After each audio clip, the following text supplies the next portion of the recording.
Olá, boa noite, tudo bem? Mais um programa Bate-Papo Política e Cultura comigo, Luiz Prata Regadas, e convidados. Hoje o convidado é o professor Vicente Kleber de Melo Oliveira. Professor, boa noite, suas considerações iniciais, seja bem-vindo. Boa noite, Luiz, boa noite, Edvaldo, boa noite a todos. Em primeiro lugar, eu gostaria de dizer da minha satisfação, né, estar participando do programa e também dizer a vocês que eu escrevi esse livro, mas artigo 5º da Constituição, né, levei praticamente 5 anos para escrever esse livro e eu não poderia deixar de agradecer algumas pessoas, sobretudo a família que realmente colaborou para que eu escrevesse esse livro, também os colegas da Receita Federal e também o professor Djalma Pinto, que fez o prefácio do livro, o grande jurista do nosso estado, né? Então, eram essas minhas considerações iniciais e estou à disposição para as perguntas.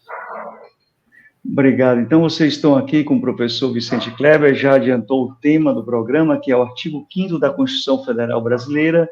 Qual a sua importância? Estamos também aqui novamente com o Edivaldo Filho, na parceria, para ajudar a fazer aqui o programa. Edivaldo, boa noite, seja bem-vindo. Obrigado. Ok, o áudio? Seu áudio está ótimo, pode falar. Bem, vamos lá. Obrigado pelo convite, professor Vicente, doutor Vicente. Prazer enorme ter o livro aqui como contribuição a esse artigo 5º.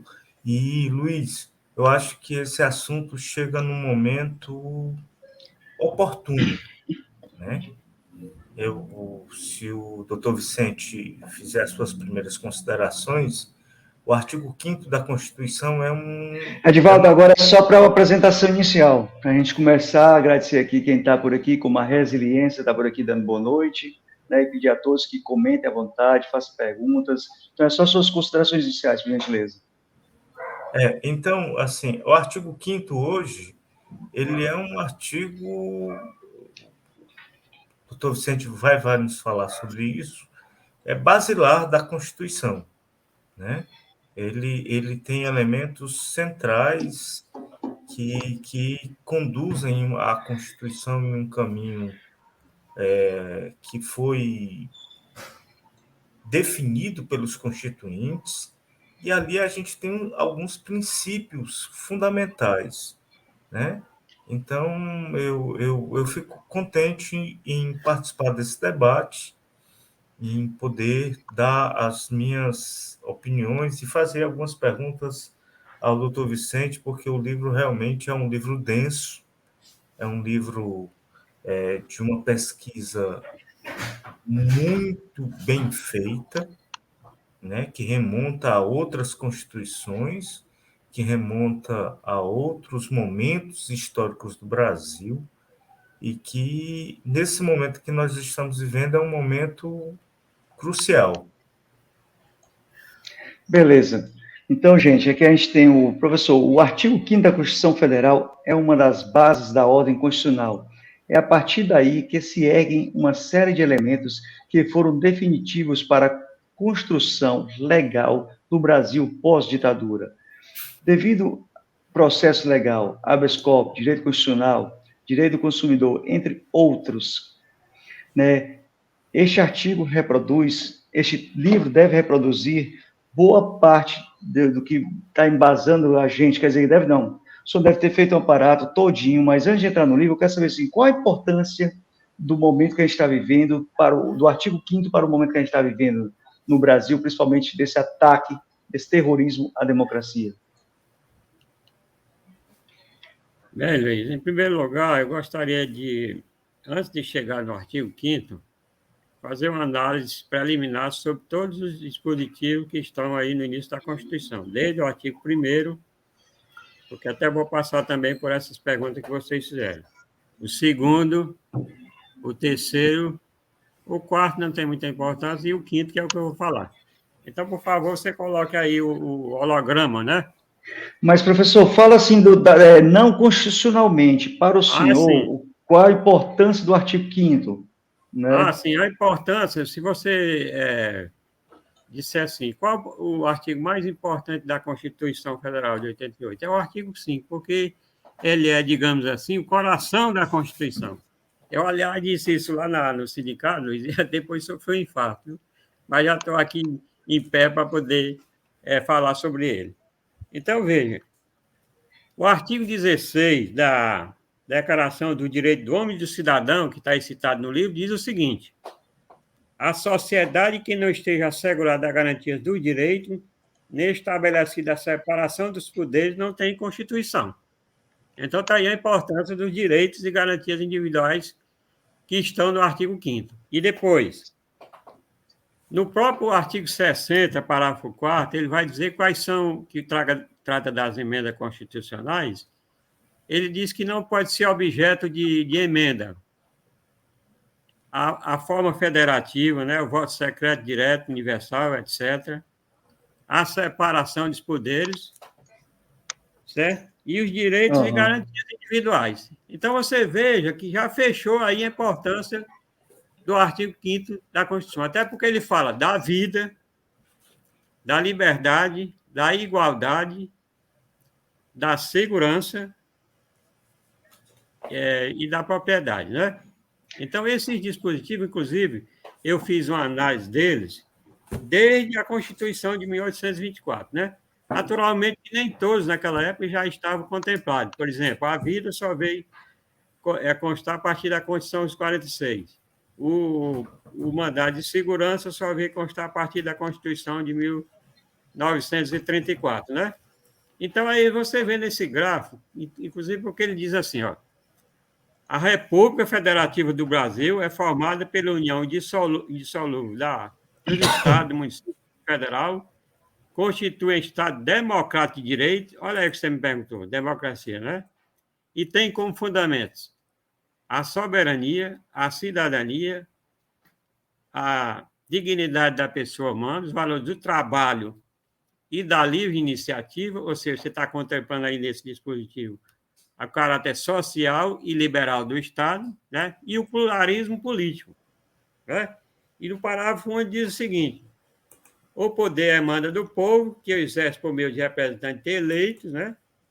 Ou diretamente, nos termos dessa Constituição.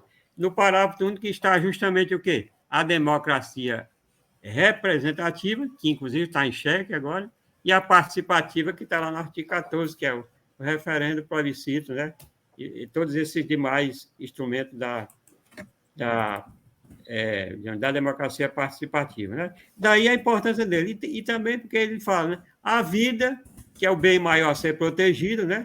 Você não pode usufruir dos demais bens se você não tiver a vida. Então, tem a segurança privada da vida. Depois, a liberdade. A liberdade é um dos bens maiores também da sociedade. E ela tem que ser entendida no sentido mais amplo possível. Aí você tem a liberdade de ir e vir, né? Que se você for cerceado, você tem um habeas corpus, né? A liberdade de imprensa, né? A liberdade de falar sobre a sua opinião política, tudo, né? A liberdade de empreender, enfim, a liberdade tem que ser entendida no sentido mais amplo possível, né? E depois vem a questão da igualdade, que essa questão da igualdade aqui no Brasil é uma dos mais difíceis de ser implementada. Por quê? Porque, historicamente, nós tivemos uma colonização de exploração, a gente sabe disso, né? E mesmo quando o país tornou-se independente, a gente pode dizer até que primeiro vem o Estado para depois vir a nação. Os valores históricos, culturais, etc., estão sendo construídos ainda. Nós somos um país que é diferente, por exemplo, dos Estados Unidos, da França e de outros países europeus, que lá se formou primeiro a nação para depois formar o país, tá certo? Aqui é diferente, estamos em formação ainda. Quer dizer, mesmo com a Constituição de 1824, que falava em cidadão lá, e esses direitos estavam lá no artigo 179, olha, veja a diferença, lá no final. Eles eram apenas do aspecto formal, porque lá não tinha separação de poderes. Tinha 4 poderes: executivo, legislativo, judiciário e moderador. Tudo no poder, tudo nas mãos do imperador. E o imperador ainda podia, vamos dizer, dissolver a Câmara, né? e toda sorte de iniquidades naquela época, até porque com escravidão, e sem educação, sem nada, era um país extremamente, digamos, atrasado. Tá? Edivaldo, contigo a palavra. Professor, vou começar pelo primeiro elemento do artigo 5º, a vida, né? Uhum. Um dos elementos essenciais do novo governo é a discussão sobre segurança alimentar. E me parece assim que a gente tem que analisar um pouco o que é o conceito de vida na Constituição, né? Porque a gente tratou muito de vida como um elemento de existência, e eu acho que não é só existência, é plenitude de existência. E aí eu gostaria que o senhor nos remetesse a esse primeiro elemento, que é vida. O que é vida no conceito da Constituição? O que é que a gente pode encarar como esse elemento vida, né? Porque vida é um conceito de estar vivo, ou é um conceito de plenitude de vida? Divaldo, a vida, como o próprio artigo 5º diz, a interpretação que se faz, é que ela é o bem maior. Se você for estabelecer, digamos, uma hierarquia, você a colocaria lá no topo, como o bem maior a ser protegido. Até porque, como eu já frisei, vou reiterar, sem a vida você não pode, digamos, usufruir dos demais direitos, né? A liberdade, a igualdade, a segurança e a propriedade. Se você não tem vida, você não pode usufruir dos demais bens. E essa vida deve ser garantida pelo próprio Estado, tá certo? Pois é, a questão da segurança pública, né? A questão dos hospitais, tantos hospitais Nós tivemos essa questão da público, pandemia aí. particular, exatamente. A questão dos hospitais públicos e particulares, e aí vem a igualdade. Nem todo mundo pode usufruir do melhor serviço de saúde, porque nós temos uma desigualdade, digamos, muito grande no país, né? Mas olha a questão da vida ainda com outros elementos. Com a eutanásia, por exemplo. Em alguns países, admite a eutanásia. Então, a vida passa para segundo lugar. Tá? Ou, por exemplo, se você assistir aqueles filmes antigos, do tempo, por exemplo, da Rússia antiga, ou mesmo da Europa, estava naquelas festas, naqueles grandes palácios, e às vezes um casal se desentendia um com o outro e iam lá para fora duelar com armas. Então, a vida ali ficava em segundo lugar. Qual é que estava em primeiro lugar? A honra. A honra da pessoa está em primeiro lugar, não, porque eu se digladiar, né? Um enfrentar o outro e um matava o outro. Inclusive, um dos pais dos Estados Unidos, acho que foi o Alexander Hamilton, ele morreu num duelo desses aí, viu? Então, graças a Deus, hoje não tem mais isso e a gente, digamos, não é protegido, às vezes na medida certa, justamente por falta de segurança e talvez por falta de uma rede hospitalar vamos dizer, que preste um bom serviço público, não só para as pessoas da elite, mas também para todas as pessoas de todos os níveis, né? Então, é nesse sentido que eu vejo a vida. Pois não, Luiz. Não, só ia agradecer aqui quem está por aqui, o Fernando, a Carla, a Maria e outros mais estão por aqui, né, que comentem, façam suas perguntas, inscreva-se no YouTube da TVW12 e participe ativamente, que a live é feita para todos nós. Contigo, Edvaldo. Isso é. Professor, doutor Vicente, professor é a forma formal de chamá-lo. Essa questão da vida, inclusive, foi enfrentada há pouco tempo por uma questão do nasciturno, né? A questão do aborto, né? Que me parece uma questão que acaba que vai retornar um pouco. O STF fez essa discussão, se eu não me engano, o senhor pode me corrigir, acho que um parecer do ministro Luiz Roberto Barroso, sobre essa questão de que aonde começa a vida, aonde a gente pode considerar a vida e a relação da vida com uma questão do aborto e do direito da mulher ao próprio corpo, né? Então, eu queria que o senhor... Eu notei que o senhor faz análise disso, o senhor coloca alguns elementos aqui no livro. Eu queria que o senhor comentasse um pouco sobre isso. Divaldo, eu, na verdade, não fiz assim, especificamente sobre esse caso do aborto, porque eu me ative especificamente a todos os dispositivos do artigo 5º. Primeiro, homens e mulheres são iguais em São direitos e iguais perante obrigações, a não é lei. isso? Então, eu Isso. discorri que a mulher Eu nem vi o sempre primeiro teve o inciso direito que o senhor... reconhecido. No Brasil, Primeiro começou a inciso que o senhor votar na década tratou. de 30, não foi? Isso. Para fazer a declaração do imposto de renda, antes tinha que fazer na cabeça do casal, o nome do esposo, né? Hoje, devido a esse princípio, todas as mulheres fazem a declaração de forma autônoma, né?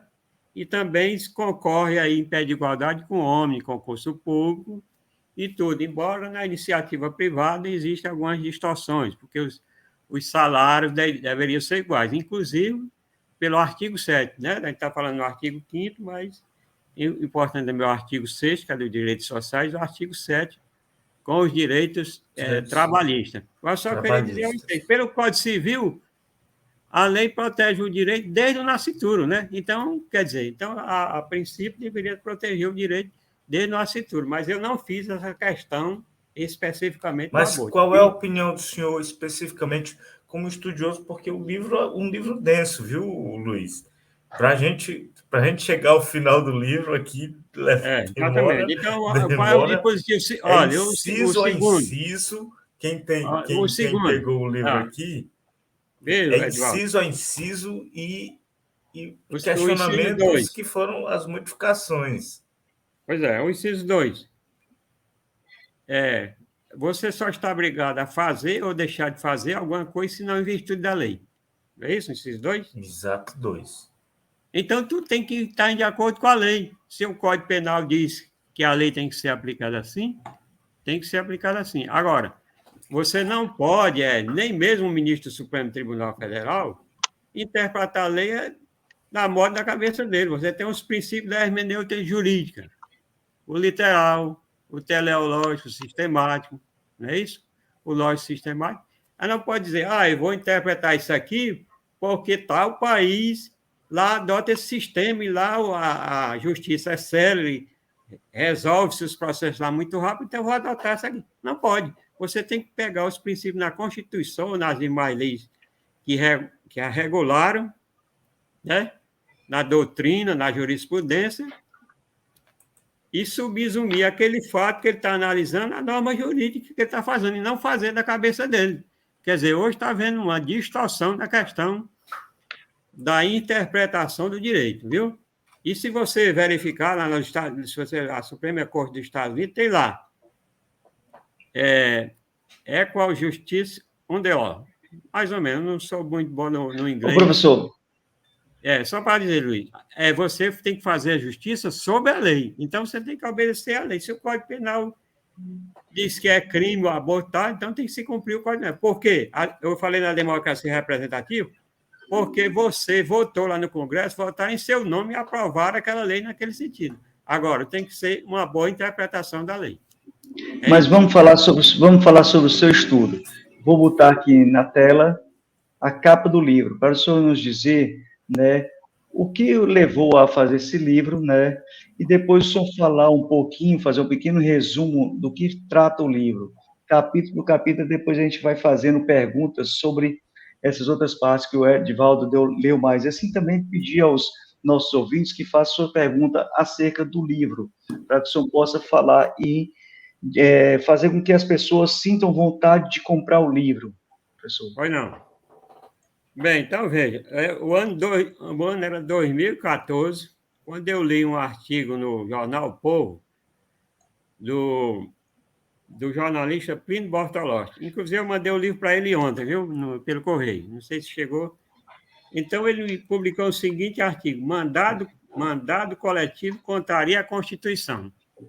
E ele disse isso porque o mandado coletivo É mandado de busca e apreensão coletivo. E no Código de Processo Penal só tinha mandado de busca e apreensão individual, à luz dos artigos 240 a 243 do Código de Processo Penal.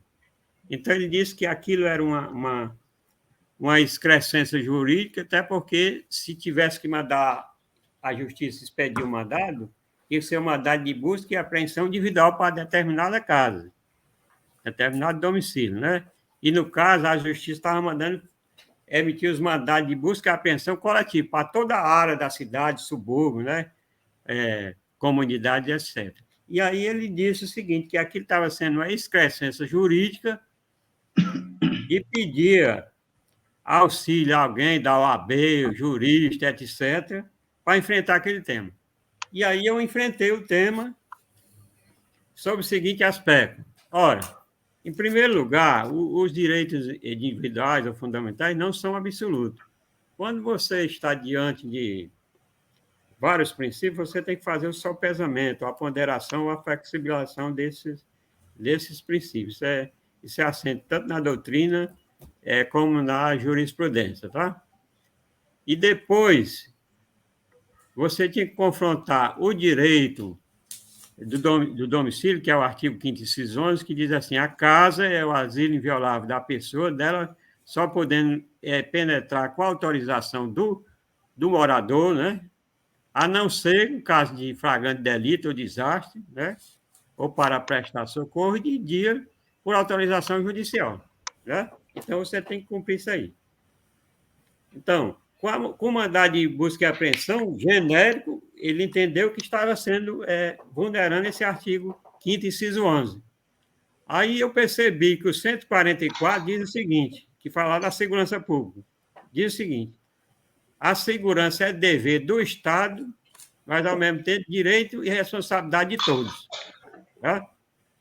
Então, se você cotejar essas duas disposições, qual que iria prevalecer? O direito da pessoa não ter a sua casa invadida, ou o direito de todos ter a segurança pública, em nome de todos, né? E, ademais, você está em jogo também aí um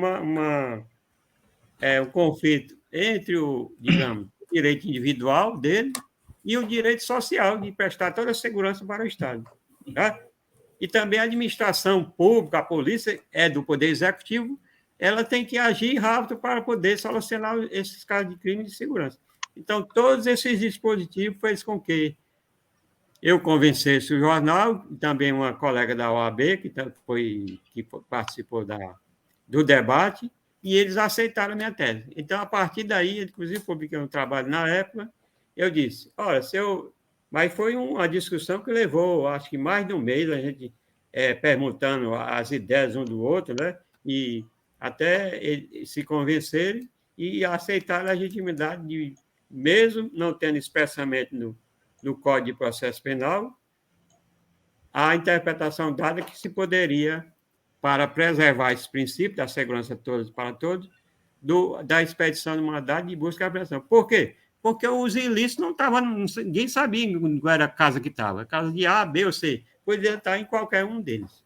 Tá certo? Então, a partir daí, eu disse, não, então, se eu fiz essa interpretação desse dispositivo, e eu também fui mestrado em Direito Constitucional, a partir daí eu passei a estudar todos os outros incisos, né? Até chegar aos 78. E o pior, para dizer para vocês, é que já tem os 79, viu? Quer dizer, então tem essa instabilidade da legislação brasileira, de se estar todo o tempo legislando, que isso é uma distorção que depois, no final, eu gostaria de falar também, né? Porque, se você verificar, só o ano passado foram publicadas 14 emendas constitucionais. Você pode pegar aí, botar Constituição no Google e ver quantas Constituições quantas emendas constitucionais foram aprovadas. 14. Nos Estados Unidos, com 235 anos de Constituição, tem 27 emendas constitucionais. Quer dizer, num ano só aqui foi publicado mais da metade das emendas dos Estados Unidos. Então, é uma estabilidade muito grande no direito, que isso macula nosso sistema jurídico e isso dificulta também a aplicação da justiça aos casos concretos. Viu? Certo.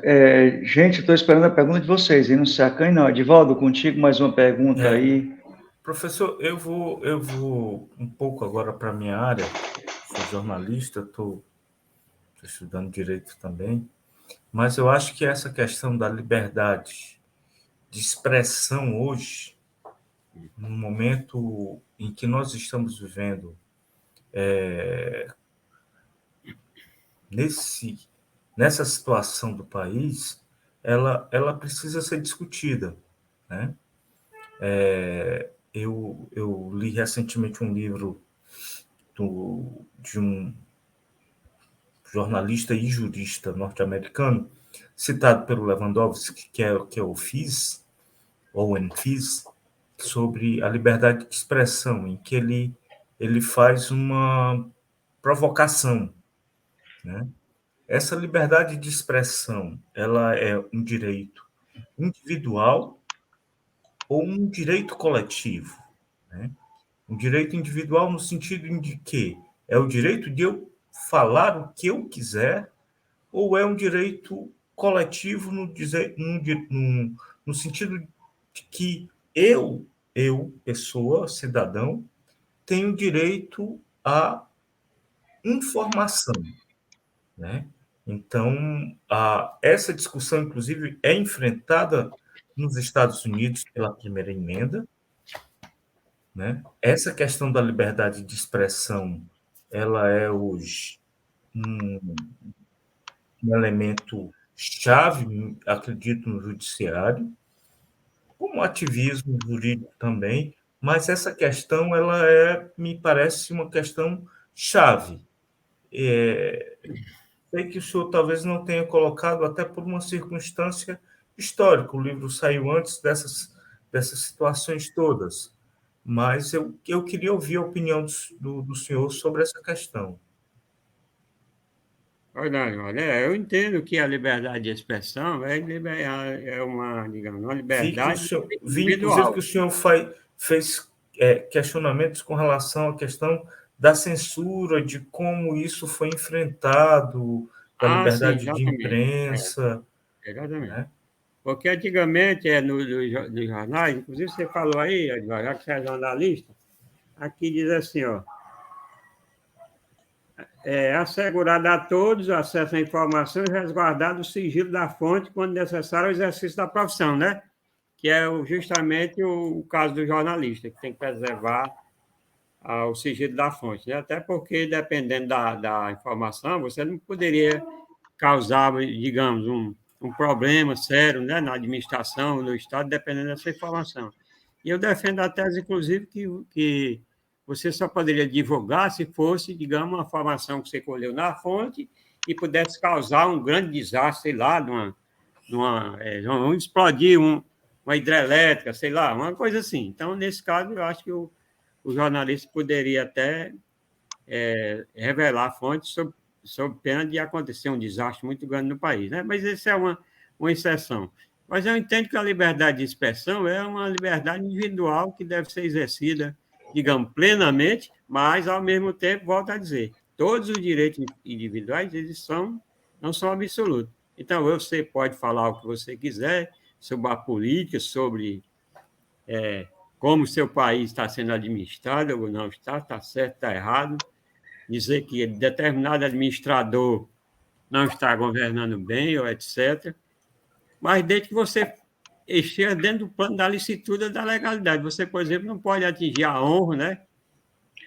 É Ô, isso? Está pensando professor, pena de você, digamos, cometer um crime de injúria. Então, tem esse limite para ser observado. professor, Outra, voltando ao quadro aqui, o senhor fala dos poderes, né, executivo, legislativo e judiciário. Como sim. esse artigo 5º a gente pode fazer uma leitura da relação dos poderes diante desses fatos terroristas que a gente viveu agora domingo e ainda está vivendo sob tensão? Qual a importância desses poderes para a Constituição Federal e principalmente a influência dela aqui no artigo 5º? O que é que o artigo 5º diz sobre esses poderes? Em primeiro lugar, inclusive, eu trouxe aqui até para mostrar para vocês, porque, olha, aqui tem os três poderes, embora esteja em inglês, tá? O executivo, o legislativo, separação dos poderes, check and balance. Porque nossa Constituição, veja, desde a Constituição de 1891, porque no Império nós éramos monarquia, né? Passamos a partir de 1891 para a República. Então, República significa o quê? Eleições 89. né? 1891, tá? 89 foi a República, tudo bem, mas a Constituição é de 1891. Ah, tá, certo. Viu, Luiz? Então, o Rui Barbosa, que escreveu a Constituição de 1891, fez, digamos, importação aí, em aspas, tá? Então, quem que importou dos Estados Unidos? A República, o presidencialismo, a federação, com observação, federação é só de Estado, né? É o modelo dos americanos. Aqui, decidiu-se colocar os municípios como membro da federação, que é uma distorção. Muitos autores dizem que é uma distorção da nossa federação, mas tudo bem, ele criou, tem os municípios como membro da federação, mas originariamente os municípios não participam da federação. E também o que ele importou? O impeachment e também o controle de constitucionalidade pelo sistema difuso, tá? O controle concentrado foi só depois, que é o sistema europeu, veio depois, acho que da década de 60. Certo? Então, para você ver, você tem que ver como esses três poderes, o legislativo, o executivo e o judiciário, estão funcionando dentro desses parâmetros, porque o executivo administra, né? O legislativo produz as leis de interesse da sociedade, e o judiciário pratica, digamos, a função jurisdicional, né? Que aplica a lei aos casos concretos. Mas, ao mesmo tempo, tem as chamadas atividades atípicas. Por exemplo, uma iniciativa de lei orçamentária ou tributária é do Poder Executivo. Tá certo? Não adianta, não, é do Executivo, está lá no artigo 62. Tá? Ou emitir medida provisória, é também do Poder Executivo. E o Poder Legislativo? Fiscaliza, o Legislativo fiscaliza o Executivo com auxílio do Tribunal de Contas da União. É isso? E o Judiciário, o quê? Aprecia a constitucionalidade, tanto do Legislativo quanto do Executivo. Eu estou dando apenas 3 exemplos para não... Tranquilo, o Edivaldo pode interferir aí à vontade, Edivaldo. Sim, mas agora eu vou chegar no que você perguntou, Luiz.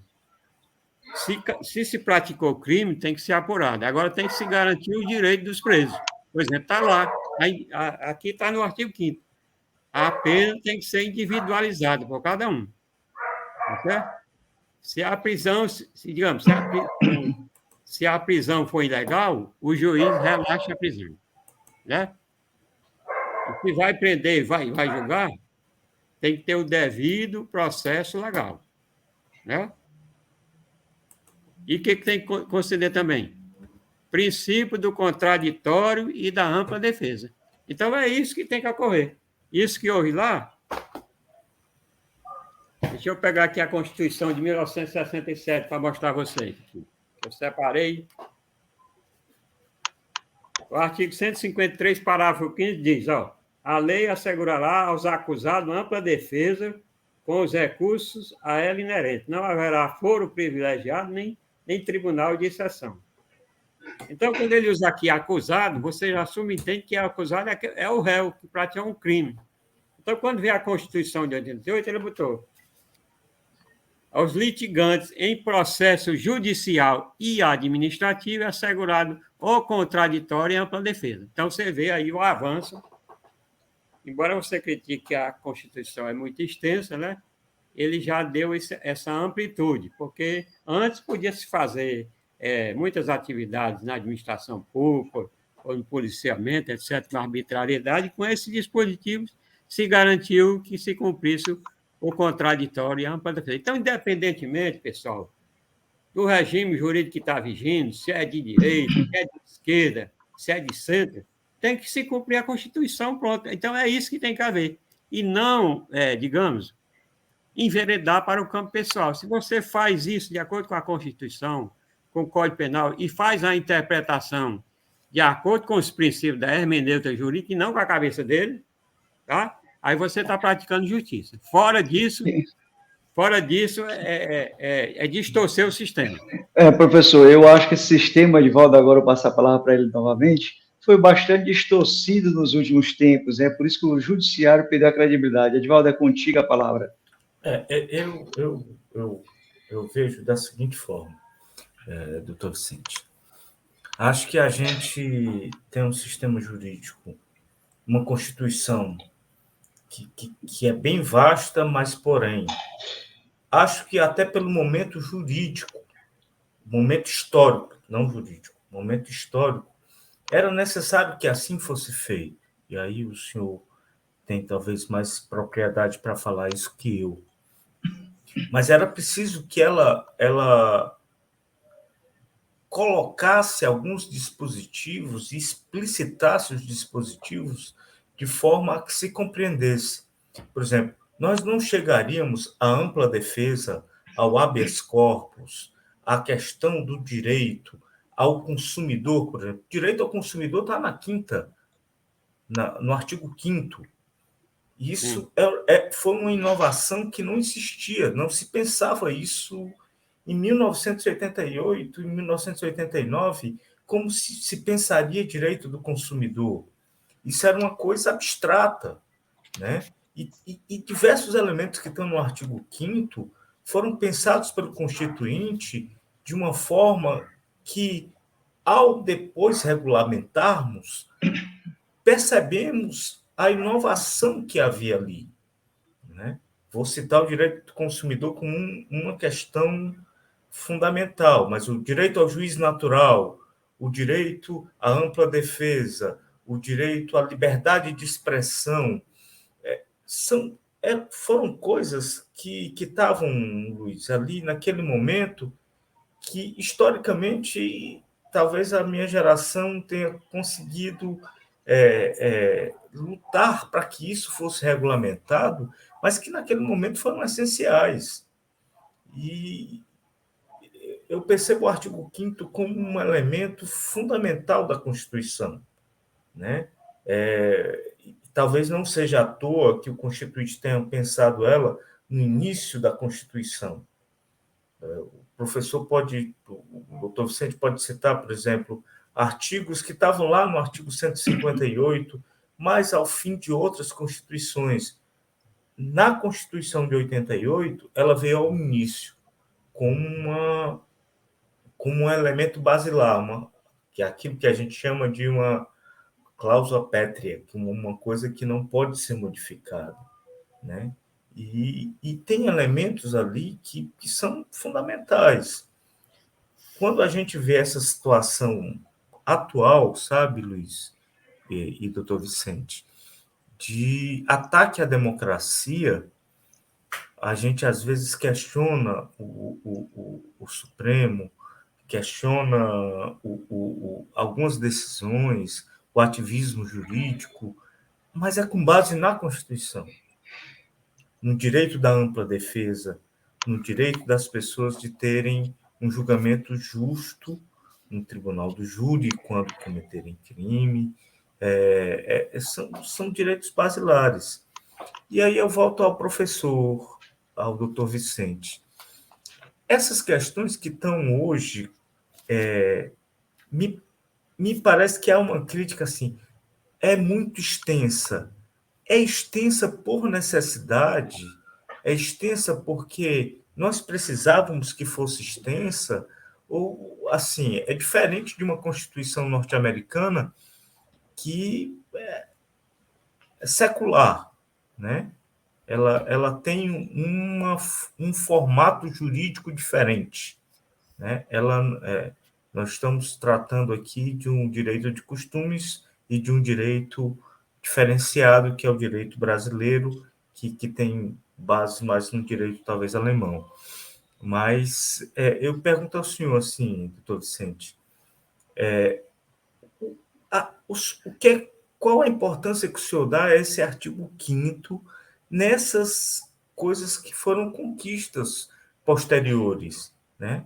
Estamos falando aqui de 30, 40 anos, 30, 88. Minhas contas estão certas, Luiz? 34 anos, né? 34 anos, isso. Quando o senhor olha para trás um pouco e vê esse artigo 5º, ano passado, viu, o aniversário, né? E quando a 24. gente olha para trás e vê isso tudo, o que é que o senhor acredita que realmente foi a significação desse artigo 5º para o direito brasileiro? Olha aí, Edvaldo, pronto? Professor, Pode falar, Luiz? pode, sim, senhor. Olha, eu cheguei aqui em Fortaleza na década de 60, criança ainda, viu? E para ajudar meu pai, inclusive, vendi bilhete de loteria, trabalhei numa loja de calçados aqui como contínuo, estudando à noite, passei no vestibular, o maior sacrifício do mundo. Depois, me formar numa faculdade que sequer tinha emprego. Depois, estudar para concurso da Receita e outro concurso que eu também passei de sempre. Fui para a Amazônia, passei 30 anos, não, os mais de 30 anos que eu fiquei na administração tributária, no ICMS e na Receita, eu passei 15 anos na Amazônia. E o Brasil não é só as capitais, o Brasil é a região norte, que é como se fosse um país esquecido, tá? E a importância deste artigo é tão grande, vou dizer por quê. Porque quando você está num regime de exceção, e os dirigentes, quem está no poder, dá-lhe um direito, aquilo é como se fosse uma dádiva que ele dá e você recebe aquilo e não dá tanta importância. Mas quando você está no regime democrático, de democracia, que tem um direito desse, como o do Código do Consumidor, e que antes não tinha, é de fundamental importância para preservar um direito seu, que você antigamente era lesado, comprar uma coisa e ia, digamos, trocar, ninguém estava nem aí, não trocava, o prejuízo era seu. Né? E hoje você tem esse direito de poder reclamar, de trocar, de receber outro, né? Então isso é extremamente importante. Agora, quando você está no regime de exceção também, isso não se reflete somente entre o Estado e, e a sociedade. Ele se reflete, inclusive, dentro das empresas, tá? E dentro das famílias. Eu vivi essa questão, não vou contar para vocês, mas, por exemplo, quando você não, um pai um pai ou uma mãe não trata os filhos, impede a de igualdade, favorece um ou outro, está descumprindo esse dispositivo constitucional. Não é só a desigualdade entre o Estado e a sociedade, não. Né? Ou vai para uma empresa e lá alguém tem mais privilégio do que outro. Às vezes, não faz o trabalho com tanta eficiência. Então, há vamos dizer, uma disseminação em todo o campo social. Agora, só queria dizer também que a Constituição, Luiz, um exemplo bem prático, tem suas distorções na interpretação. E vou dar o exemplo aqui na emenda constitucional 41, ela é 41 de 2003, viu? Então, veja o que ela diz aqui no artigo 4. Eu trouxe esse exemplo para dar para vocês. Ó. Os servidores inativos e pensionistas da União, dos Estados, do Distrito Federal e dos municípios, incluídas suas autarquias e fundações, em gozo de benefício na data da publicação desta emenda, bem como os alcançados pelo disposto no artigo 3º, contribuirão para o custeio do regime de que trata o artigo 40 da Constituição Federal, com percentual igual ao estabelecido para os servidores titulares de cargos efetivos. Então, veja, eu me aposentei, passei iniciativa privada e serviço público, quase 40 anos, me aposentei com 61, né? Porque antes, na época, você tinha que dar 95 entre o somatório da sua vida, né, com o somatório de contribuição. Me aposentei, mas só que depois continuei pagando a Previdência. E muitos servidores públicos não saem, fica trabalhando além do prazo, porque tem o direito de não cobrar essa contribuição. Aí eu pergunto a vocês, é justo você, depois de 40 anos, pagar a Previdência e depois estar aposentado como eu estou e estar pagando a Previdência também? Isso não é justo, é uma interpretação distorcida do Congresso Nacional e também dos tribunais aqui no Brasil. E aí, olha aqui qual é o dispositivo que fere. O 36, olha. A lei não prejudicará o direito adquirido, o ato jurídico perfeito e a coisa julgada. Está ferindo justamente o direito adquirido. Não é verdade? Que Quer está no dizer, artigo 5º, professor. está no artigo 5º, está aqui, eu trouxe esse exemplo para vocês. Quer dizer, nem tudo que está na Constituição é, digamos, obedecido em favor da sociedade. Está aqui um grande exemplo. Agora ele botou no artigo 40, que é o regime próprio da Previdência Social dos funcionários públicos. E o 201, que é o do regime geral, que é o do servidor da iniciativa privada. Aí eu pergunto, e por que eles não levaram esse dispositivo para a iniciativa privada, se ele fosse justo? Não, não deveria levar porque foi uma interpretação, digamos, equivocada. É uma decisão que justamente contraria aquilo que eu disse. Qual foram os princípios da hermenêutica jurídica que eles utilizaram para aprovar Pro- esse dispositivo constitucional, né? Quer dizer, então, Professor, continuar pagando a Previdência. é o que a gente diz, né? Se seguisse as leis que estão na Constituição Federal, o Brasil seria mil maravilhas. Nós talvez não precisamos mais nem de fazer novas leis e nem de ajustar. Se nós seguíssemos as leis, né, já seria Isso, de ó, bom só tamanho. complementando, Luiz, só complementando. Isso aqui está sendo, digamos, em cascata já todos os estados e também os municípios. Nós temos 5.574 municípios. Pode verificar, todo mundo está começando a pagar a previdência aí, né? Quem não regulamentou, né? Porque tem. Eu não digo regulamentou, regulou. Acho que inclusive, Regulamentar é quando você baixa um decreto. Tá? Só dentro, para te passar a palavra, Edvaldo, querendo te cortar, não, assim, que ele falou de aposentado, né? Quer dizer, coitado do aposentado no Brasil sofre demais, né? Começa ganhando o teto e vai achatando o salário, depois some o reajuste, não é mais o mesmo. Mas, Edvaldo, contigo. Não, eu vou até fazer um complemento ao que o doutor Vicente coloca, porque essa questão da hermenêutica, da interpretação, para aqueles que não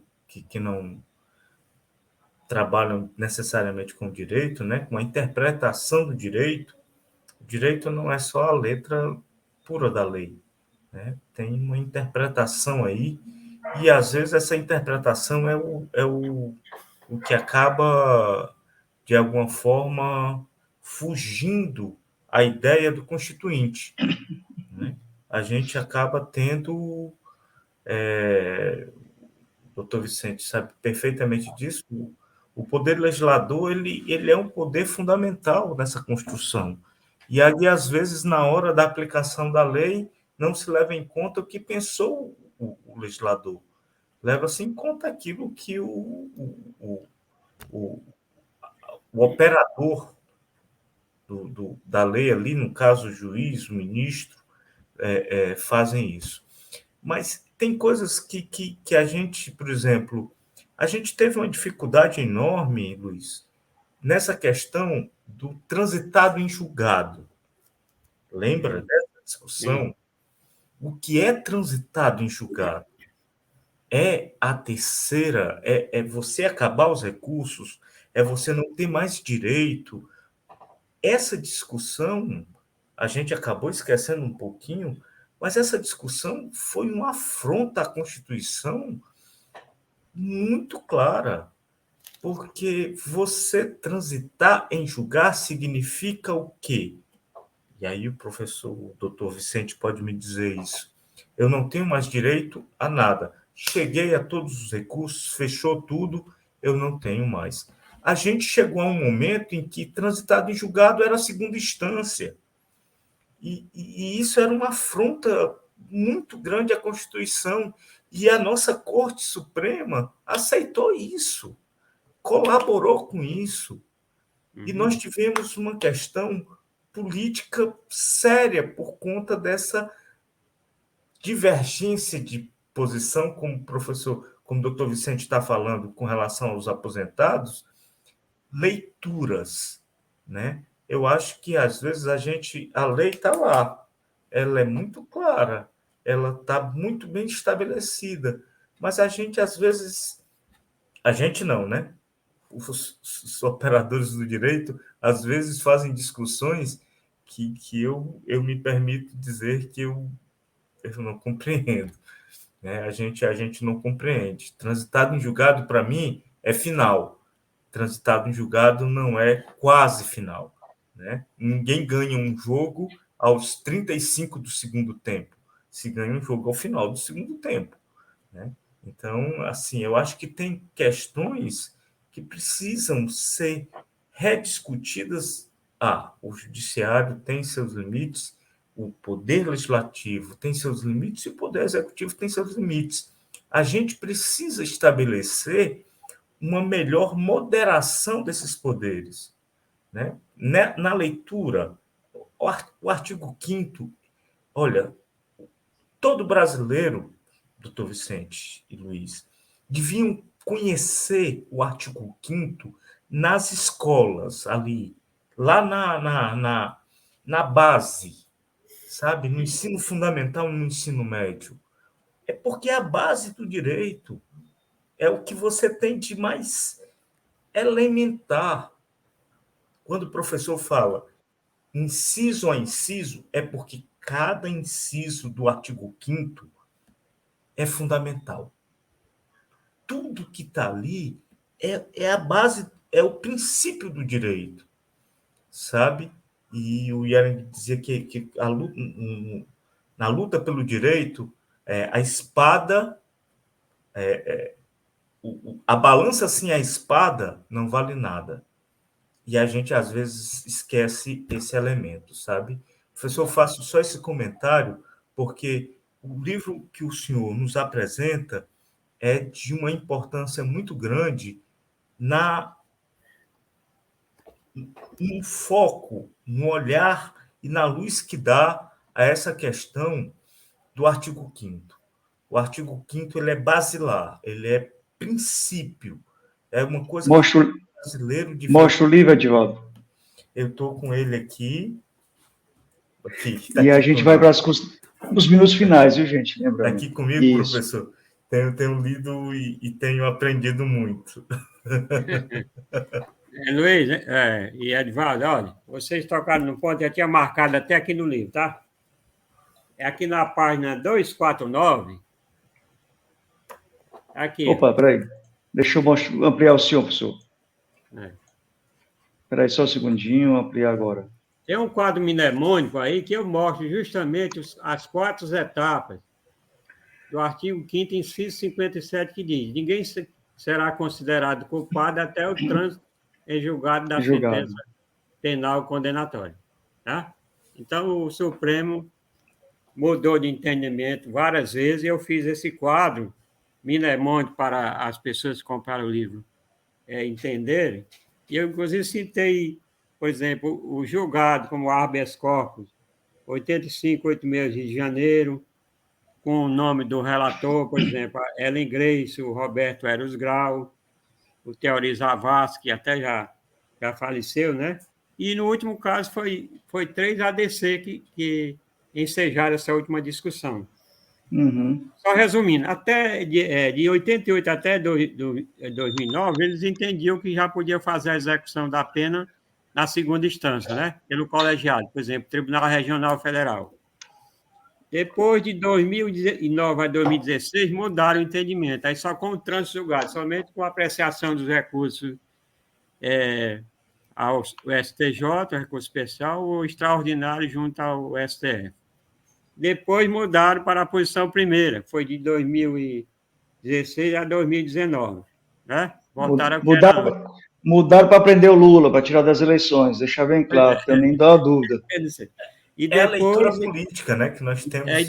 Depende do período político, é importantíssimo, não tem como dizer quem está no poder, quem não está, a composição influencia totalmente. Nossa, infelizmente. Agora deixa eu dizer, você não, depois da coisa julgada não tem mais jeito, ainda existe digamos, uma saídazinha pequena, não existe, que é uma ação rescisória, no campo civil, né?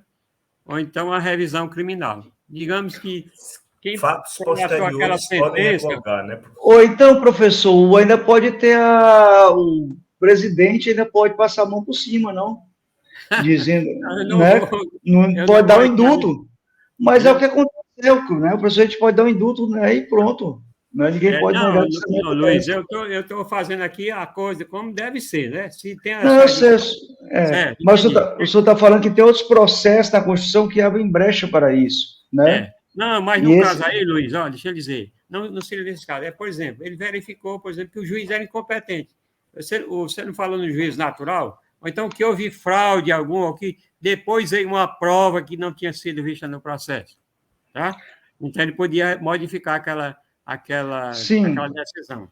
Tá? Eu estou falando do outro deputado, não sei o que foi condenado, tal, né? Então, tem outros casos também que o presidente pode chegar e dar um indulto e etc. Professor, mas deixa eu chegar nas considerações finais aqui, mas agora eu quero que o senhor fale daquilo que o senhor gostaria de falar, que a gente não falou ainda, e principalmente, onde encontrarmos o seu livro. Bem, o livro pode ser encontrado na própria editora Juruá, está aí tá aí o site, né? E ele na editora, acho que está custando R$ 199, mas eles parcelam até de 6 vezes. E tem a edição que é online, né? Como é que chama a edição que é em computador? E-book, professor. E-book, né? Que é mais barata, né? Que é 100 e pouco, 109. E dos livros que eu recebi, eu coloquei aqui na acadêmica e também na leitura. E lá está mais em conta, viu? Isso em Fortaleza, Ceará, gente, na livraria Acadêmico e na livraria Leitura. Mas quem tiver aqui, por exemplo, a Maria, se eu não me engano, ela fala de Santa Catarina. Ela o Moacir, quer dizer, o Moacir, a Maria eu não sei, o Moacir. Moacir? O Moacir está em Santa Catarina, ela eu não sei onde é que ela está. Mas não é o Moacir Mondardo, não, é? Pergunte aí. É esse mesmo. Show. Ele foi meu patrão aqui em Fortaleza, gente boa, viu? Deixa eu ver aqui. Foi superintendente aqui da Receita Federal, viu? Gente fina. Ele já comprou, viu, Luiz? Não, eu só estou dizendo assim, que tem pessoas de fora assistindo, né? Então, ótimo, eu estou satisfeito, viu? Eu estou satisfeito por isso. Agora, viu, Luiz, para encerrar, eu trouxe também um caso aqui para vocês. Então, professor, para deixar claro, as pessoas entram no www.juruá.com.br e compram o livro. Na Amazon não está lá, não é isso? Aí lá também, Luiz, pergunta se tem, acredito que esteja também, viu? Na Amazon também, né? Nessas plataformas, eu acredito, viu? Certo. Mas ele entra primeiro lá e pergunta se está, viu? Eu sou um pouco, vamos dizer, assim, um pouco do tempo ainda não estou bem, vamos dizer, com essa nova tecnologia, aos poucos. Você vê que eu fiz várias perguntas. Tem algum e-mail de contato não do senhor que a pessoa possa mandar o Pix e o senhor pegar o endereço e mandar o livro, confiar no senhor? Sim, posso dar meu e-mail, vkoliveira@uol.com.br. vkoliveira@uol.com.br. Então, pronto, gente. Vocês acessam o endereço Oliveira@uol.com.br, viu? Manda um e-mail, né? O telefone, se quiser anotar, é o 985-981-85-3109, viu? 85. Pode repetir, senhor? Certo? 85, né? Fortaleza, 981-85-3109. Certo. Né? Que é o Pix também. Bem, Luiz, para encerrar, eu trouxe também aqui um exemplo prático, que é justamente o do artigo 37 da Constituição, tá? Que ele diz o seguinte, ele fala dos princípios da administração pública, né? Legalidade, impessoalidade, moralidade, publicidade e eficiência. 5 princípios, não é isso? Vou repetir. Artigo 37, princípios da administração pública.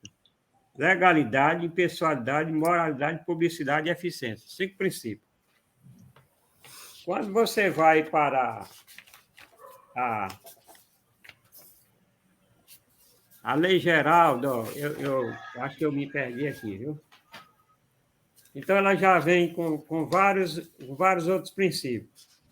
Ele diz o seguinte, olha, a administração pública, no artigo 2º, é a lei 9.784, de 29 de janeiro de 99, regula o processo administrativo no âmbito da administração pública federal. No artigo 2º, ela diz, a administração pública obedecerá, dentre outros, aos princípios da legalidade, finalidade, motivação, razoabilidade, proporcionalidade, moralidade, ampla defesa, contraditória, segurança jurídica, interesse público e eficiência.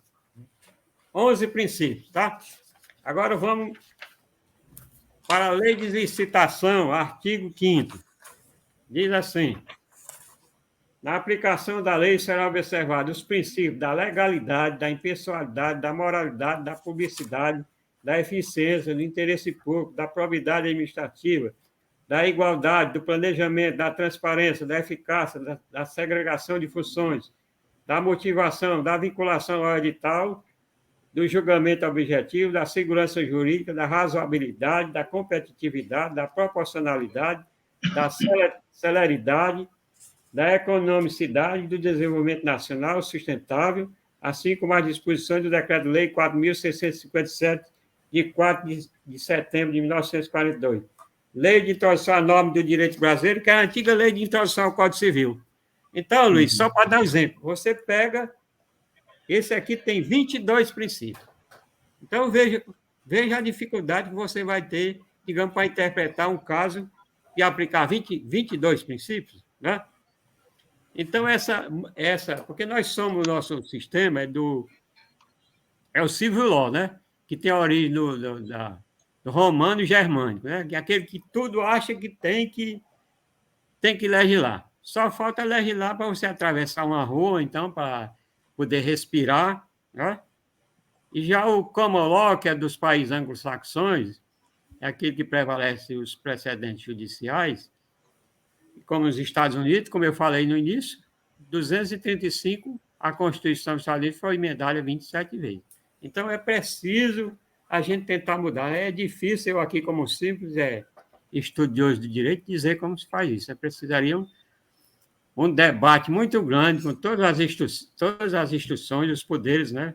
Todos os poderes, as universidades, os juristas, fazer um debate nacional e tentar mudar isso aqui, porque não tem condição de você trabalhar com excesso de leis. Isso aqui eu estou dando só um exemplo dos princípios, mas você pegar limite na parte tributária, é uma infinidade de leis, de instrução normativa e tudo que ninguém aguenta. Então, era isso que eu queria deixar e também agradecer, né? Espero que as pessoas tenham gostado e eu, mais uma vez, meu agradecimento e agradecer também a presença do doutor Mandato aí, que foi um superintendente aqui em Fortaleza, viu? Obrigado. Só pedir a consideração final do professor Edivaldo e a todas que estão aqui assistindo, compartilhando. Comentem, né? Professor ainda, Luiz. Oi? Quem sou eu ainda para ser professor? É a vida, né? Então, Edivaldo, aqui, contigo a palavra. Eu vou chamar a atenção só para o artigo 5º, no seu inciso 73, se não me engano, ação popular, estou lendo aqui, professor, que é uma coisa que a gente largou, que é a questão da participação popular, né? E ele fala de ação popular. E ele diz que qualquer cidadão é parte legítima para propor ação popular. E o professor, o doutor Vicente, cita, inclusive, que isso é objeto de proteção do patrimônio público, da entidade do Estado. Ou seja, esse é um elemento que permite ao cidadão a parte ativa da construção do direito brasileiro, né? E construir o direito brasileiro. E está no artigo 5º. Né? Então, o cidadão, ele é partícipe, é um elemento fundamental da construção do direito brasileiro. E, às vezes, a gente esquece que a gente faz tantas reclamações, mas a gente é partícipe, a gente pode propor. O habeas corpus pode ser proposto por qualquer pessoa do povo, né? É um jus postulandi que você pode propor. O direito à liberdade, o direito à ampla defesa, o direito ao consumidor, estão lá. Ou o cidadão tem direito a ir ao DECOM e questionar uma empresa XYZ, seja ela qual for, por uma questão de negócio, recorrendo ao seu direito pelo artigo 5º. Eu, professor, fiquei muito muito lisonjeado em ler a sua obra, porque ela retrata parte dessas construções históricas. Está aqui comigo também, tá? Essa construção histórica, ela não é uma construção de 1 ano, de 2 anos, é uma construção histórica do Brasil, né? E o senhor retrata isso no livro de uma forma muito fantástica. Mostra que isso é uma coisa que vem de 91, passando por outras constituições, que foi uma construção que se deu pela conquista do povo brasileiro. Não foi algo dado, não foi algo que simplesmente acharam de dar e entregaram, né? Eu fico feliz de participar dessa discussão, Luiz, por isso. O artigo 5º é uma conquista do povo brasileiro. O povo brasileiro precisa conhecer esse artigo 5º do primeiro ao último inciso para poder exercitar. Obrigado. E eu faço um convite a todos e a todas. Semana nós tivemos lives na segunda-feira sobre o Capitólio Brasileiro, que foi aqui com Adivaldo Filho, Renato Roseno, né, Arnóbio Rocha, não é isso? Bruno Queiroz, Luiz Carlos Azenha, Auri Júnior. Ontem fizemos um bate-papo com o professor Clésio. O deputado Renato também esteve com a gente, né? Exato.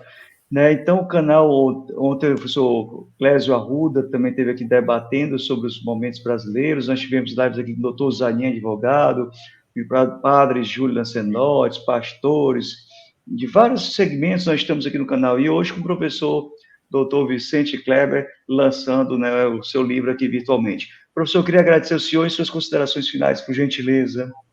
E também propor, né, quem sabe, um videozinho por mês, ou um por semana, comentando o seu livro de 2, 3 minutos, a gente coloca aqui no canal, abre uma páginazinha para debater isso. Só lembrando, convidando o doutor Vicente, que o site... E a todos que estão nos assistindo, né?